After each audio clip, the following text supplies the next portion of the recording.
மறந்து எல்லாத்தையும் தூக்கி போட்டுட்டு நான் ஏன் கஷ்டப்படணும் சொல்லுங்க. ஒரு 10 டைம் சொல்லுங்க பார்க்குறேன். நான் ஏன் கஷ்டப்படணும்? கேட்கல. நான் ஏன் சாப்பிடாம இருக்கணும்? நான் ஏன் மூஞ்சியை தூக்கி வச்சுட்டு இருக்கணும்? கேளுங்க, நல்லா சொல்லுங்க. எல்லா விடுதலையோடையும் வாழ்றதற்கு எனக்கு எல்லா உரிமையும் இருக்குது.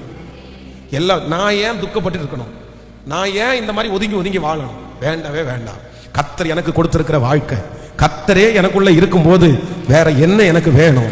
சமாதான காரணர் எனக்குள்ள இருக்கும்போது வேற என்ன எனக்கு வேணும்? கிறிஸ்து எனக்கு ஜீவன், சாவு எனக்கு ஆதாயம். அவருக்கு மிஞ்சி என்ன வரப்போகுது? அவருக்கு மிஞ்சி என்ன வரப்போகுது?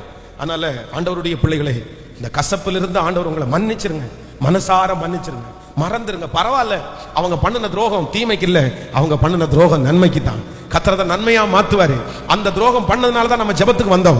அந்த துரோகம் பண்ணதுனால தான் நம்ம ஆண்டவரை நெருங்கினோம். அந்த துரோகம் அவங்க பண்ணதுனால தான் பைபிளை கையில தூக்கி எடுத்தோம். அவங்க பண்ணினது ஒவ்வொன்றும் தீமையா இல்ல, நமக்கு நன்மையா தான் மாறி இருக்குது. இனியும் அவங்க எவ்வளவு துரோகம் பண்ணினாலும் அந்த துரோகம் தீமையாய் அல்ல, அந்த துரோகம் நமக்கு நன்மையாகவே மாற்றுகிற ஒரு கர்த்தர் நம்மோடு கூட இருக்கிறார். ஹல்லேலூயா, ஆமென். அந்த அந்த அந்த எண்ணத்தை தருவார். ஒரு விஷயத்தை கூட சொல்லி உங்களுக்கு ஜெபித்து முடிக்கிறேன். வாசிக்கலாம். நீங்க ஆதியாகமத்தில் வாசிப்பீர்களானால் இந்த கசப்போட இருக்கிற இன்னொரு மனுஷனை கூட நம்ம வாசிக்க முடியும். எடுத்துக்கொள்ளலாம். ஆதியாகமத்தில் நீங்க 4ஆம் அதிகாரம் 3வது வசனத்திலிருந்து வாசிக்கலாமா? ஆதியாகமம், ஆமென், 4ஆம் அதிகாரத்தினுடைய